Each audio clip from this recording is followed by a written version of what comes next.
This is the complete deep reinforcement learning certification program that's been offered by Celstrat. So today I will try to discuss the topics that would be covered as a part of this course, and kind of give an introduction, and we will go through up till the end all the things that is there, and I'll also discuss the hands-on assignments and code demos that is involved within the course. So you have any questions anytime, please feel free to stop. And also you have any you want me to talk about any particular topic in particular, then you can just mention it over chat and probably we can discuss on that. So any questions, please do post on chat.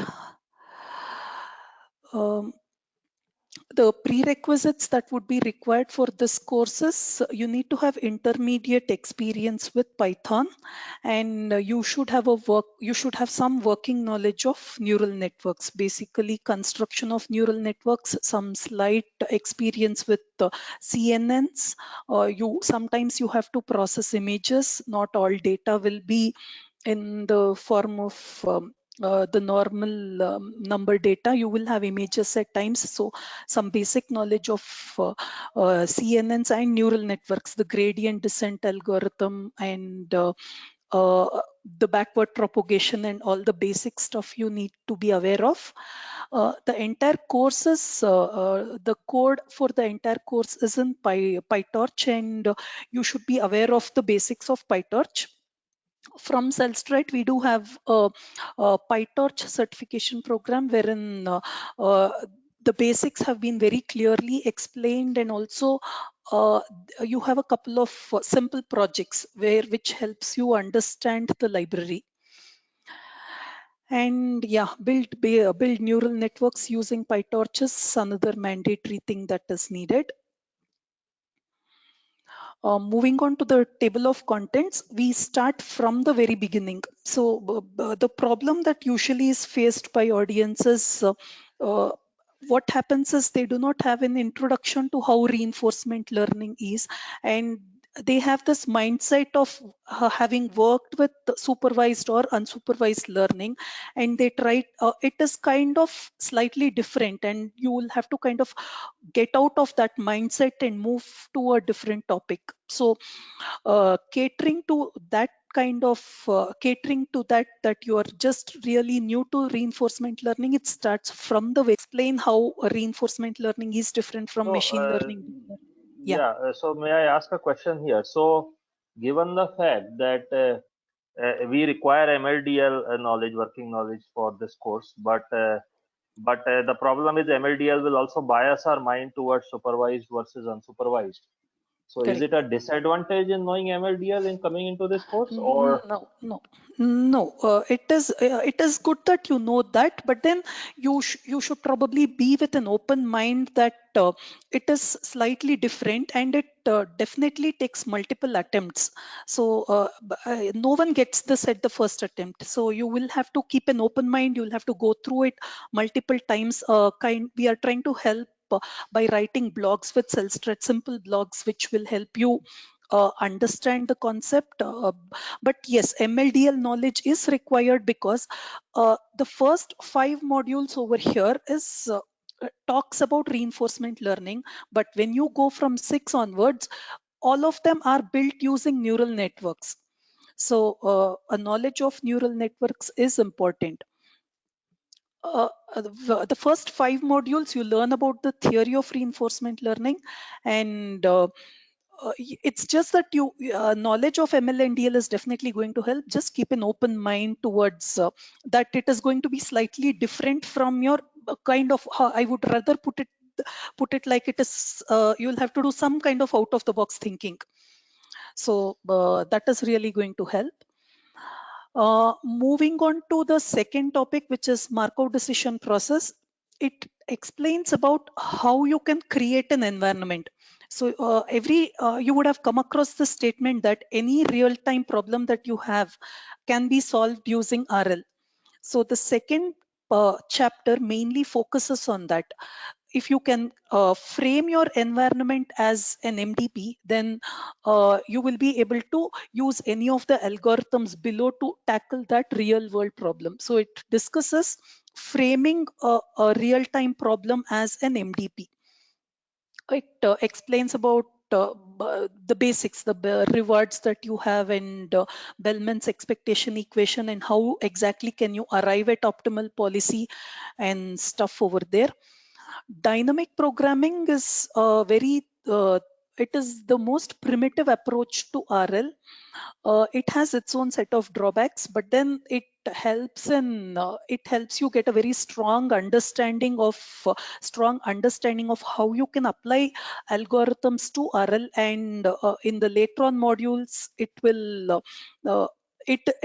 many other modules kind of derive parts of dynamic programming, especially the temporal difference methods derive parts of dynamic programming. So theoretically it is a very important chapter. And the fourth lesson is Monte Carlo methods. It is slightly different from dynamic programming. It tries to overcome the disadvantages of dynamic programming. It is like you just try to sample multiple episodes, and then you try to take an average of the sample. So it basically explains how that can be done. Temporal difference methods is the heart of reinforcement learning, especially the temporal difference control algorithms. It considers three main algorithms, out of which Q learning is one of it. So Q learning or temporal difference of policy temporal difference method is the heart of reinforcement learning. And once it was figured out that you can achieve a lot with this, it was in 2015 that the team from DeepMind tried to use neural networks to enhance temporal difference with neural networks and come up with a lot of amazing stuff. Initially, all the 5 chapters are really very important, and you need to kind of slowly go through that. And once you have a strong understanding of these things, chapter 6 onwards is really very exciting. Once you once you try to understand, once you get a hang of it, you're able to understand the maths behind it, and you kind of get a hang of it. It is very addictive. You will just not be able to let it go. So all through that we have been discussing, you will throughout the course you will be explained on how you can apply this algorithm in a classroom demo. We will take a simple problem and we will apply all of these algorithms 3, 4 and 5 to classroom problems. And you will also be given an assignment. It is a graded assignment. You will be given an assignment wherein you will have to apply the algorithm to a different problem. So assignments will be given to you, and we will be evaluating the assignments, and I'll always be available in case you have any questions within the course. When you're with the course, you have any kind of questions, and I'm always available to answer that. Chapter 6 onwards is like, as I told, you're trying to integrate neural networks with temporal difference methods. So that's when the fun starts. So just to quote, in 2015, DeepMind came up with this idea that neural networks can be combined with temporal difference methods, and they were able to solve all of the Atari games. More than half of the Atari games better than the human performance, and the remaining half at human performance. So combining neural networks with RL was kind of a real big milestone in RL. And there are variants to DQN, that is kind of improvements. You have double DQN, you have dueling DQN, and you have prioritized experience replay. This Thursday, which would be this coming Thursday, is the session on DQN and its variants. So we will see how DeepMind used the DQN algorithm to play Atari games, and we'll use exactly their same architecture that they used to learn how basically it is an implementation of their paper. So implementation of the paper by DeepMind to play Atari games using PyTorch. So the session on this Thursday is going to be very exciting. And once this is done, came another different approach, the policy gradients. Policy gradients is kind of completely different from chapter 6. Uh, throughout chapter 6 is kind of dependent on 2, 3, and so on, 2, 3, and 5, wherein you calculate the values of every state. It was kind of a different method. They finally figured out a simpler method, and the policy gradient algorithms came in. So we will discuss reinforce and vanilla policy gradient. And there is the next algorithm, proximal policy optimization, which was derived from TRPO. I think this was sometime in 2017 that the team from OpenAI came up with both the algorithms, that is TRPO and PPO. So PPO is kind of a simplified math version of TRPO, and it is a very powerful algorithm. And chapter 9 is actor critic, wherein you are trying to combine both. It was figured out that the value-based methods is up till chapter 6, and the policy-based methods in module 7 and 8 is both are really important, and by combining them, you can achieve great. You can just get really very good results. So understanding of actor critic algorithm will be covered in chapter 9, and we will try to apply it to in the finance domain. In the sense, all of the other domains would be in trying to play games or doing or in robotics or something like that. So how an RL algorithm can be applied in finance, we will be seeing in chapter 9. And 10 onwards is 10 is basically, to put it in very simple words, we are training a robotic arm, or any of the humanoid, any of the robots, or anything that you see can, even for that matter, the self-driving car, or even if you look at gym, there is one car racing environment. So if you have ever wondered how you train these algorithms, all of that comes under chapter 10. So up till chapter 10, you will be able to train robotic arms. So that is the deep deterministic policy gradients. Chapter 11 will be on multi-agent RL, which is basically two different agents. See, up till chapter 9, if I'm talking about one single agent, which would mean that you're training one robotic arm, that is, you have to try to move the arm to perform some job.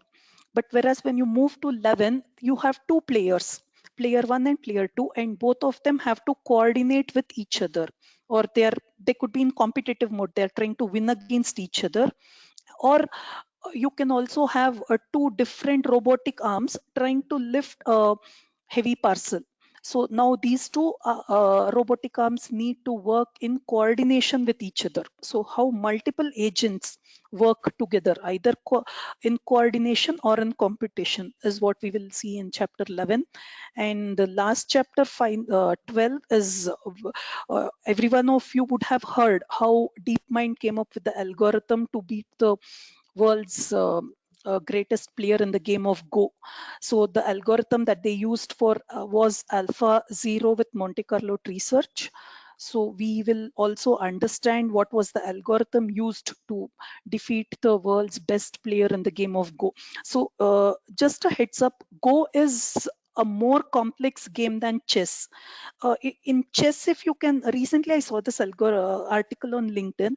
So in chess, at any particular point, if 30 to 35 different moves are possible, in Go at any particular point in time, around 250 moves are possible. So Go is a much more complex game compared to chess. We will understand the algorithm that was built to defeat the human champion in the game of Go. Now, Uh, Shubha, this a lot of this examples in RL center around gaming. So is uh, gaming is definitely the huge area for this. But are these like simulators for other business apps? What are other business apps where this is applied? One would be robotics is definitely another area, and self-driving cars could also be using a part of this for training. So, or yeah, simulation is OpenAI Gym has a lot of simulated environments where you can train robotic arms, but you want I don't know if you guys have heard of this new iRobot that is just getting very popular with this in this COVID situation where maids are not allowed into your home. So many people have been buying this iRobot vacuum cleaner. So this is kind of this vacuum cleaner kind of uses deep RL. So it's gaming is one thing, but apart from that, gaming is one thing, but apart from that, robotics is another really important thing. For self-driving car, it is important for you to understand this, but of course, self-driving car is kind of you do have a lot apart from deep RL, so it involves a lot of things. But those are the other areas that you can I think that there RL are can. lots of areas such as financial services modeling, right? Correct, Stock correct, market correct, predictions. correct, And correct. there is supply chain optimizations. There is healthcare Yes, outcomes like in correct. current COVID-19 situation. So Yes, I yes, think there are quite a few things. And even in AI hardware, we are seeing papers where they are using correct, RL for correct, chip design and circuit board design. correct. Uh, Though it says that RL is in research, but I really feel that it is a very good time to start learning because probably in the near future, you really don't know, 1 or 2 years, it's going to, you never know, it might overtake ML or DL things. So it is though it is in the research stage, it is the right time to learn the have a good expertise on the concepts. there is a question here for a newbie in ML. Is this suitable? You will have to ML it is good up to the first 5 modules you will be able to understand, but chapter 6 onwards it uses neural networks because computationally it becomes very expensive. So it is basically as we know, neural networks is the best function approximator that you can find. If you can use other different function approximators to achieve the same, it might happen, but what's been proven and tested is using neural network as function approximators for uh, larger scale problems. Uh, I would So I would, suggest, yeah, go ahead, please. yeah, the suggestion is you complete the DL course and then the DL certification course, and along with that, you can combine RL, and that would be that would just really be awesome. Yeah, I am recommending a approach here. So those who are not on MLDL yet, you can parallelly sign up for RL and try to do both of them together. So while you learn about neural networks, you can also do the RL, which is being recorded live right now. Out of 13, 12 classes, we have done 5 only. So parallelly, you can attempt to do both, yes. Because the live course will not be available later and only a pre-recorded offering will be available. Okay, so there is an option to enroll in both simultaneously. Uh,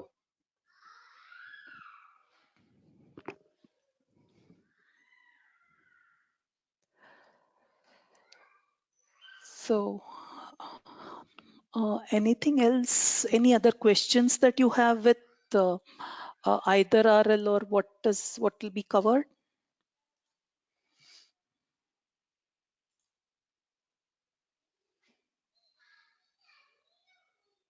So approximately how long it's needed to become a intermediate expert in RL? 4 months is needed. The course is for 3 months, but then the support is always extended to you. As a part of the course, the basic algorithms along with code demo is given. So you can implement that, and probably if the you can one assignment you submit, you will really get a hands on that, and for better kind of grip on the topic, you can implement those algorithms on multiple environments. But you start 3 to 4 months should be sufficient. Okay, and my understanding is that here a student must go through the same video or the same content a couple of times in first fast. Yes, As I think you already mentioned, this is very hard to understand subject. yes. So each video has to be reviewed a few times to sort of get a handle on it. Correct. But the important key thing is don't get disheartened. It's not happening only to you, it happens to every person. It happens to every person. So it is not only to, you might get this feeling that you are not able to understand, but it is not that. It happens to everyone who learns RL. Actually, my experience suggests that it is no, more difficult than ML or DL. So when I started learning ML, there also I had to review each module a few times. When I did DL, I had the same feeling. For example, convolutional neural network. So I had to review that like at least half a dozen times to start getting a handle on it. So I think RL is in that range. So ML, DL, RL follow the same logic. You have to go through it a few times, and then it suddenly sort of strikes like a bulb, if you will. Correct.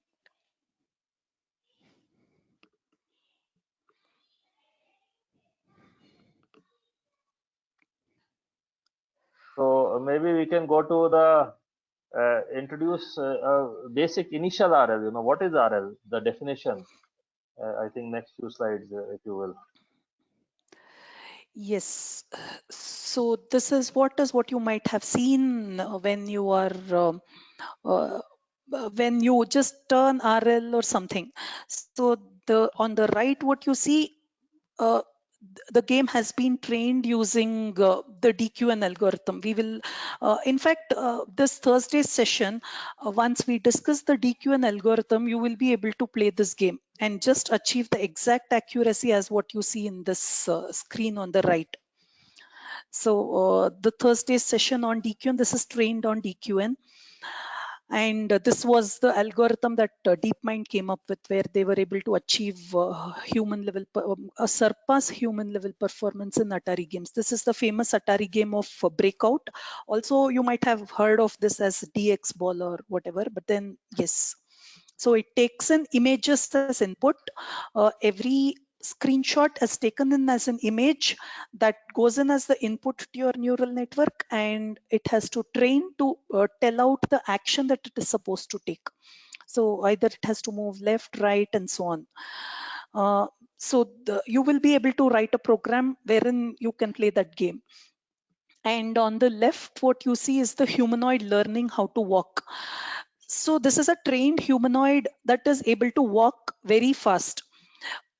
If you just, it might, by looking at that GIF file, it might appear to you that this appears easy.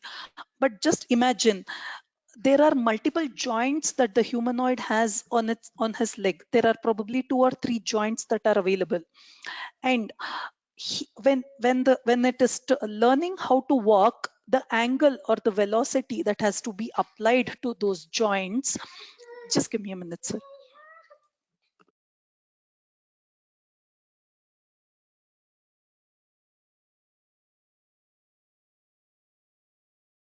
I'm sorry. Uh, it might appear that if you're just trying to help this humanoid how to walk, it might just a small angle difference. The angle at 2 particular joints, if it is even slightly different from what it is supposed to be, this is going to fall. Or if even if the angular velocity at 2 particular joints, it's not only that, even also the angle at its hand, angle at the various parts of its body, the angular velocity at various parts of its body, so all of them has to be perfectly correct.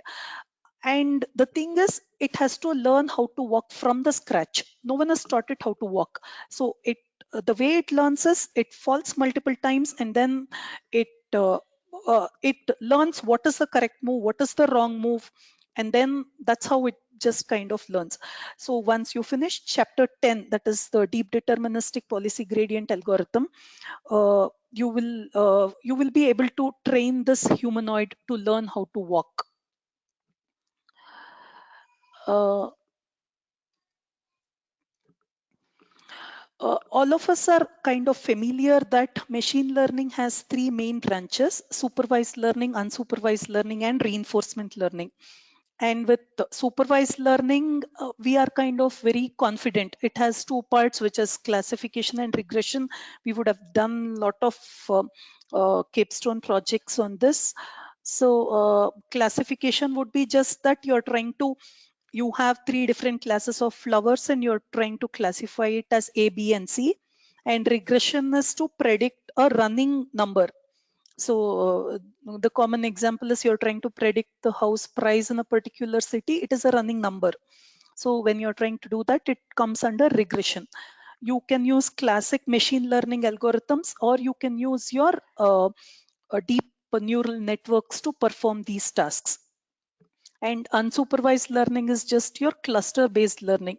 You just group it into clusters and you try to name each cluster. But when you come to reinforcement learning, the important thing that you have to understand over here is you do not have a target. Imagine the previous example. You are trying to train your humanoid. You do not have a target. So it has to kind of learn. How does it learn? Every step it takes, it is given a reward. And based on the reward it gets, it has to figure out whether the decision it made was good or bad. So it is more about decision making and reward based learning. Uh, in the first two methods, at least basically in the first method, you have a true label or a true value wherein you say that you have to reach that is your target and you have to reach that target. But whereas in reinforcement learning, the target is the reward. You'll have to evaluate your reward. If it is good, you'll have to back propagate that the action that was taken is good. If it's bad, then you'll have to back propagate that the action that was taken is bad. So the main this is the main figure that kind of explains reinforcement learning. So uh, you have an agent. The agent is basically called as your decision maker. This is the one that makes decision. And how does it make decisions? Based on the reward it gets. And the environment that you have has to give the rewards for the agent. So to kind of explain this better, you can probably think of any game that you're playing, the DX ball game or the breakout game that we saw on the first screen. Every time you drop the ball, you get a negative reward, but you are able to sustain the uh, paddle and then the ball is able to bounce back. And you're able to break more number of bricks, you get better rewards. So your agent just can do two moves over there, either move left or move right. So your agent is just making two moves in your DX ball game, and everything else other than the brain that is taking these actions comes under environment. So assume that you're playing that game. All that you worry about is whether you have to move the paddle left or you have to move the paddle right. If assuming that you are trying to play the game, you just try to move it left or right, and everything else you really don't worry about it. So the entire environment is given to you, and you really don't worry about how the environment is. The environment has been designed in a way that you break more bricks, you get better rewards, and you let the ball fall out, you just it terminates or you get a bad reward. So framing of the environment is discussed in chapter 2, which is Markov decision process. But otherwise, uh, entire RL focuses on how this agent can come up with better decisions. So this is the entire crux of RL, where this agent has to come up with how it can make better decisions. If you look at it from the real angle point of view, if you are playing the game, then also it becomes a as you if you are trying to play the game, you know that if you let the ball fall, you are not going to get any reward. But if you assuming that you know nothing about the game and you just start it newly, then you will realize that you let the ball fall and you lost a life, or the episode terminated, it restarts from the scratch. You figure out that you shouldn't let it fall. So your brain basically to the right, that is what is kind of shown over here. Your brain basically acts as the agent and it tells whether you have to move left or right. So RL is about replacing this entire brain with a program. You can just write a program to do the same thing. Any questions that any of you have over here?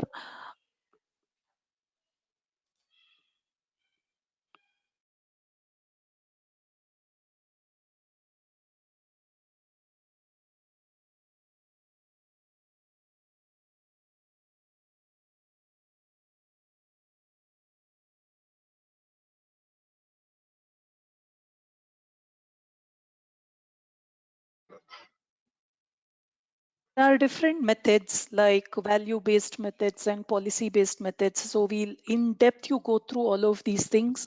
So gradually you start with a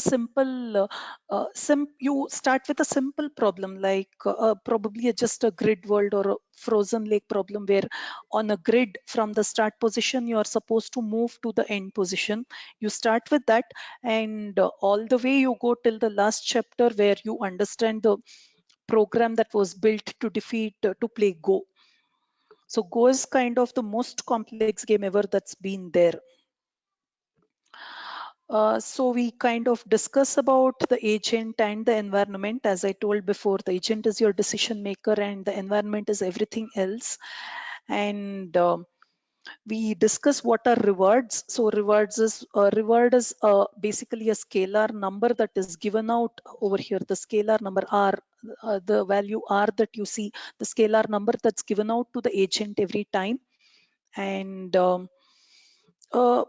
yeah, RL is definitely different. We saw this. RL is definitely different from supervised learning or unsupervised learning. But then you still can use neural networks to tackle the problem. So this is a simple example of a self-driving car. So you have to steer it accordingly so that it remains on track. The actions that you have to take is you will have to adjust the angle and the speed accordingly, and state spaces will be the different sensors around the car. So it kind of takes the information from different sensors and it comes out with the action that it is supposed to take. So this was an example of a simple autonomous car. And yeah, the different components. So we will be learning all of these things. So what are policy-based methods? What are value-based methods? And what exactly is a model? And all of those.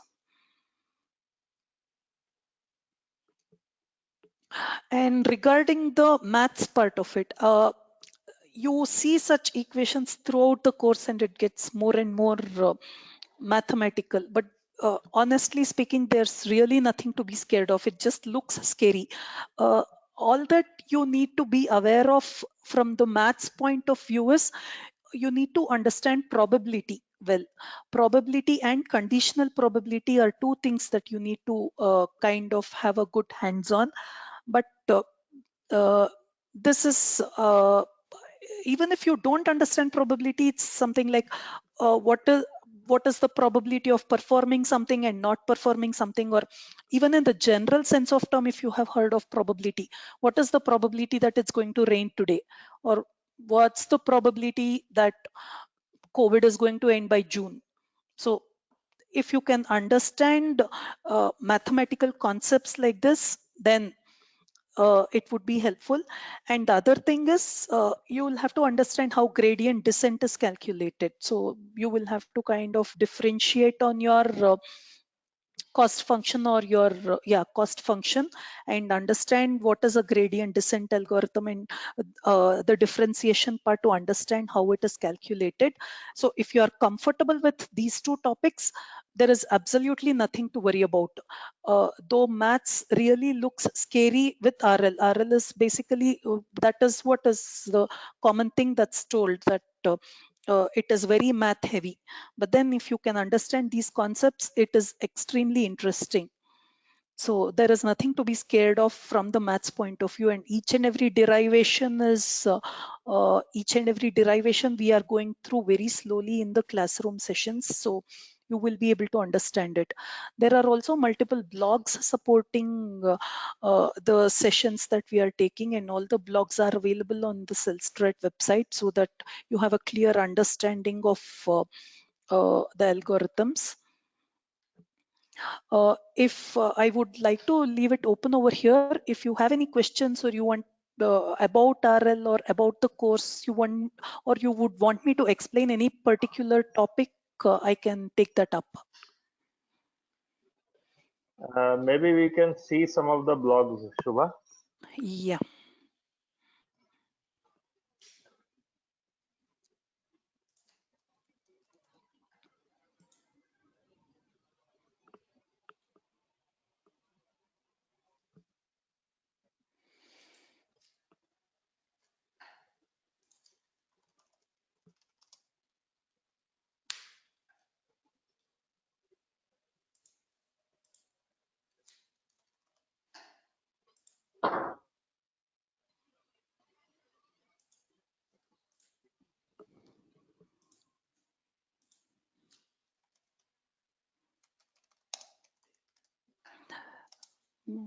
That was model free, right?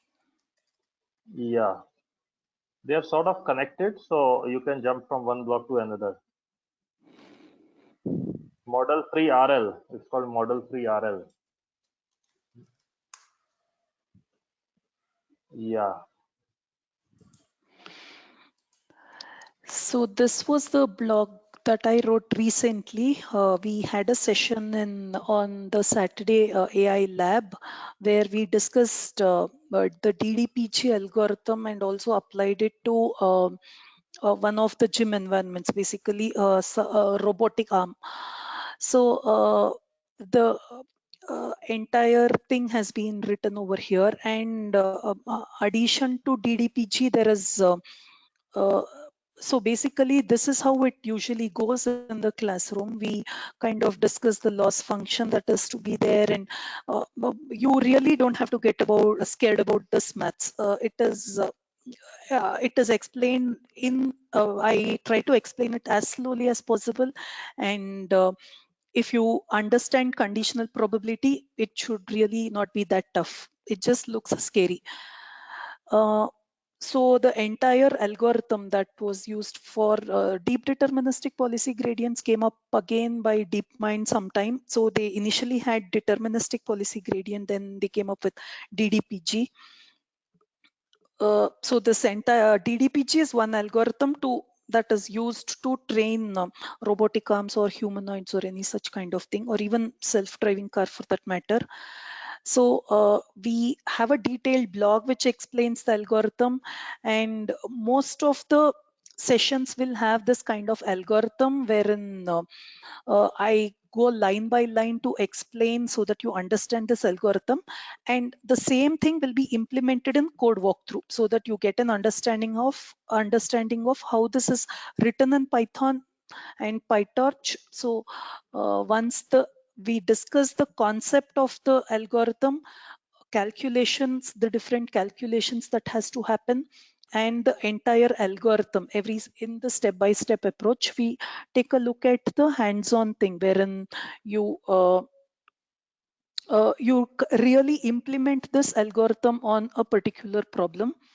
So DDPG is one algorithm, and twin delayed DDPG, also called as TD3, is an extension to the above algorithm wherein it has some minor enhancements on it has again, this comes with its own algorithm. It has some minor changes to deal with the drawbacks of DDPG. And so this is another method. So we conducted a full day session in March on the actor critic network. So the entire thing has been documented in this blog. It kind of went from the scratch till almost the end.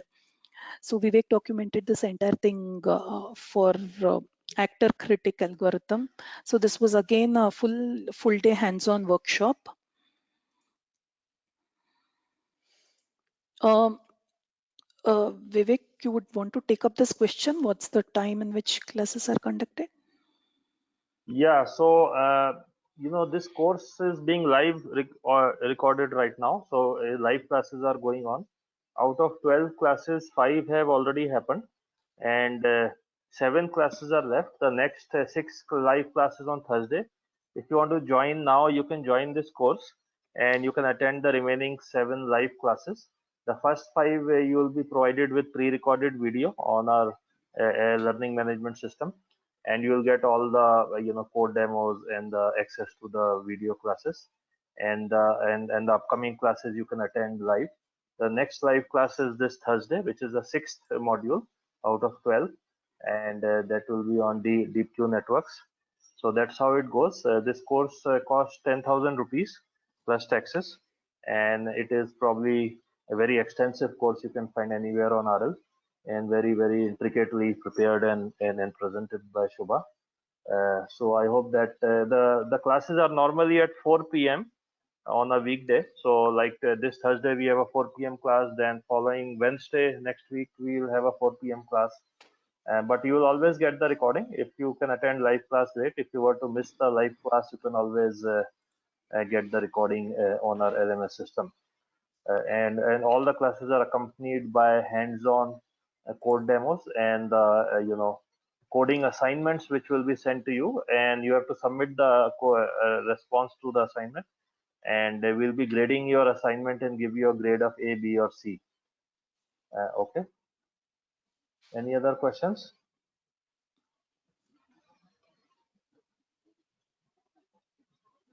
So after the live classes are recorded on our LMS system, which will end sometime in June, then the entire course will be available as a pre-recorded course on our LMS YouTube channel. So course will continue to be available for many years to come. Okay, so it's a very emerging area, and we expect quite a heavy interest in this course over the next few years. And then we are finding exotic areas like AI hardware also using RL now. Yeah, go ahead, Shubha.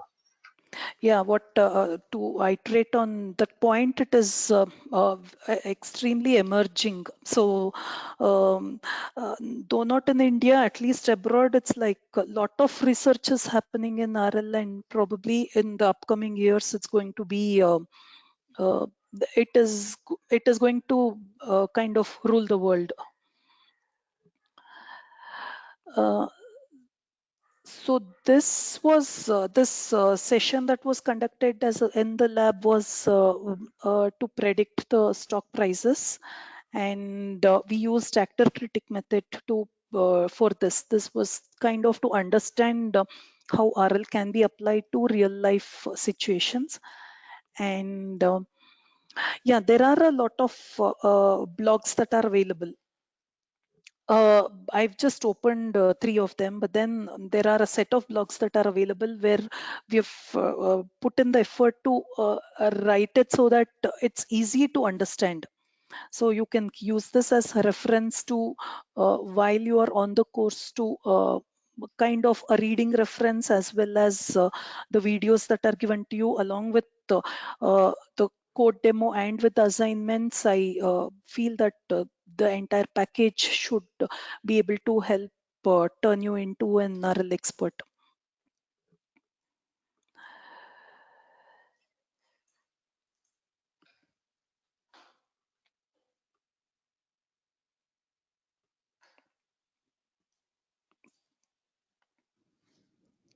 Any other questions any of you have?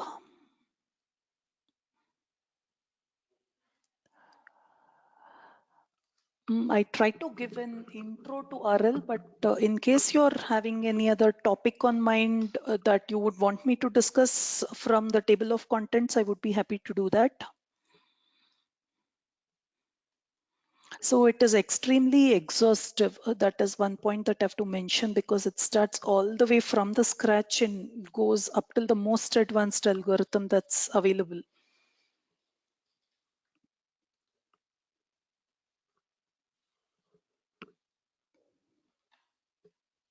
Okay, any questions, folks? Any other questions? So we have seen the blogs, and you can probably show the YouTube video if you have access to it, Shubha, quickly, where like how it appears. If you have access, can you just show yeah, that? Yeah, I can bring it up. Just a moment. Yeah. So we have a private YouTube channel which serves as a learning management system. and that's where our videos are provided. Once you enroll in the course, you will have access to all the video recordings. A printed manual will also be provided for folks in India, students who are based in India, by middle of May, when the manual is ready. Okay, let me show you one or two classes, how they look on an online video. Just a moment, I'm bringing it up here. Yeah, I'll stop sharing my screen. Yeah.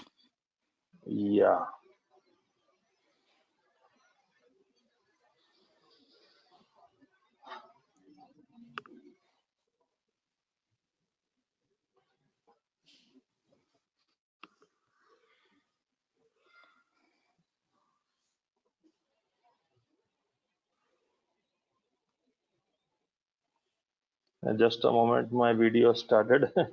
I'll just share my screen. I don't know if you can see my video shortly.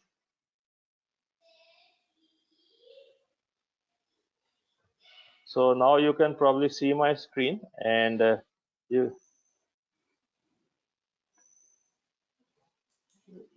so this is the video, the way it looks.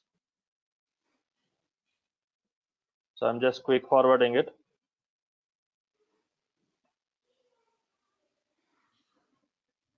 This is how the video looks like, and you will have your email will be assigned to this video. Okay, so that was how the way the YouTube video will look like. Just showed you a glimpse of it. Okay, so any questions on the course here? There is one question.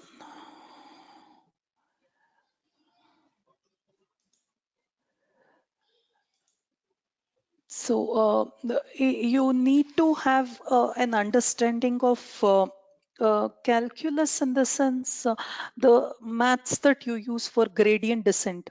So if you can understand the gradient descent algorithm, that is the basic crux of deep learning. So as I told you, need to have a knowledge of deep learning. So in deep learning, you would have encountered the gradient descent algorithm. So if you can understand the gradient descent algorithm, it's more than sufficient. And the mandatory items are the entire courses coded in Python and PyTorch. So Python, you have to be, you should be able to write code with Python. And for PyTorch, we do have a certification program from Celstrat for PyTorch. So it is a simple one where you perform an image classification and an NLP task using PyTorch. So it is interesting. And Yeah, the PyTorch course is actually included with the RL course. So if you correct. enroll in the RL course, the PyTorch course will be provided to you complimentary. It's a small PyTorch introductory course. So deep learning is needed along with PyTorch. So if that is the case, you will not have any issues. If you are able to get deep learning correctly, you will not have any issues with this. Some of you who have been regular member of our AI lab already, I think, are quite familiar with the MLDL. So I think most of the folks in the AI lab who have been attending our previous session should be able to do the RL course without any problem.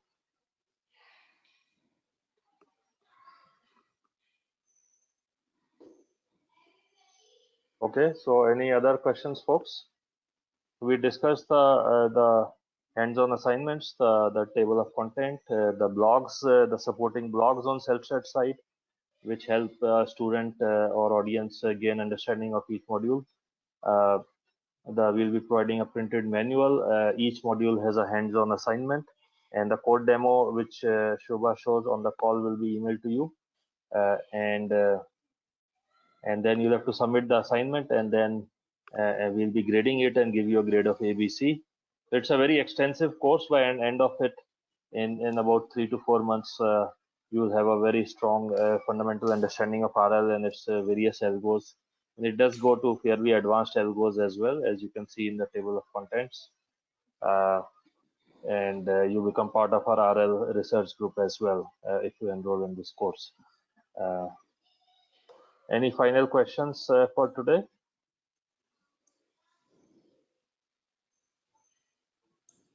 As I said, the next class, which is the 6th class, is on Thursday. So be sure to enroll before then, if you, so that you can attend the remaining, 7 classes live, which are left out of the 12 classes. Because it will be good to attend the live classes which are left. You can join the course later also, but then you will have to work with the pre-recorded classes primarily. And the classes you have missed so far, we'll be providing recordings of those, of course, and our mentor Shubha is always available to help you in answer any questions. What is the advantage of being part of your research group? See, you get added to our AI lab group. So all of our, so this course includes 4 months of our AI lab access, which is sort of our premium AI research lab group. And we have various kinds of task forces in our AI lab, such as RL, Vision, NLP, healthcare, etc. So then students who enroll in this RL course will automatically be part of our RL task force. And we'll be looking to them to do a lot more RL innovation along with us in a collaborative manner going forward in our AI lab, right? So because you'll become part of our RL AI lab if you enroll in this course, so as part of that you can contribute to our task forces which exist for various domains such as RL, Vision, NLP, and hardware. Okay. So because RL has relatively few candidates trained so far in the AI lab, so the students who are part of this course itself will be the flag bearers of our RL research going forward. Okay, I hope that is clear. Any other questions? What are the companies in India working on these technologies? See, as of today, you'll find a lot of leading AI companies looking at RL as an area of impact, right? So it started with basic predictive analytics, R or Tableau and things. Then it progressed to machine learning. Then it progressed to deep learning. Then folks went to computer vision and NLP. And now RL is one of the most hottest emerging areas. So for any AI organization, any company, so they would have to look at RL for the emerging solutions in financial services, healthcare, gaming, driverless cars, retail, supply chain forecasting, market forecasting, asset allocation strategies, and so on. So almost every AI group in almost every AI company will have to explore RL sooner or later, even though they may have started with MLDL as the first port of call. Okay, because RL helps solve many problems which classic ML and DL cannot. Any other questions? So if you want some names, Google, Amazon, Microsoft, the usual suspects, Facebook, and pretty much every other AI group in Accenture or IBM or Infosys, right, or Flipkart, or what have you, or Ola, Uber, you name it. I cannot think of any company which will not be exploring these emerging AI algorithms if they are serious about AI at all. Okay. Any other questions?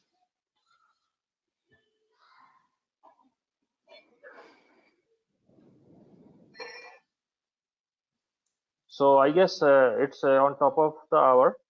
So thanks, Shubha, for that overview. So why the live classes are at office hours? Well, it's just based on convenience. So sometimes our instructors have certain, personal limitations. So so the class is in office hours, but once you become part of our AI lab, you will be exposed to many more webinars which happen as part of AI lab. So AI lab will not only have this course, but many other webinars where presenters like Shubha and other team leads will be offering other live webinars also. Okay. So every Saturday it is a full day session. Many Saturdays we do have hands-on workshop on NLP or vision topic where it's a full day workshop on all of those advanced algorithms where you do the complete code demo. And it's not just a demo, you get to do it yourself. I mean, You can even do for it. RL, we'll be having Saturday workshops going forward as part of AI Correct, lab.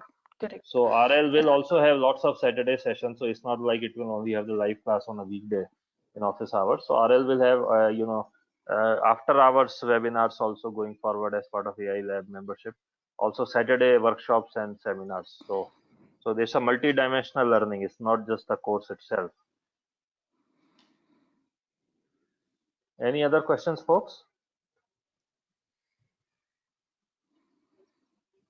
Okay, so thank you all for attending. We hope to see you in this RL course. If you have any questions, just reach out to me. Let me share my number here with all of you. I'm right now messaging all of you my number, and just WhatsApp me or call me. And I suggest you join the course if you want to before the next live class, which is this Thursday, 4 p.m. Okay, so that you can take advantage of the remaining live classes, 7 of them. So thank you all for joining. Thanks again, Shubha, for that detailed overview of the RL course. And we'll see you in our future sessions. Thank you all. Have a very good night.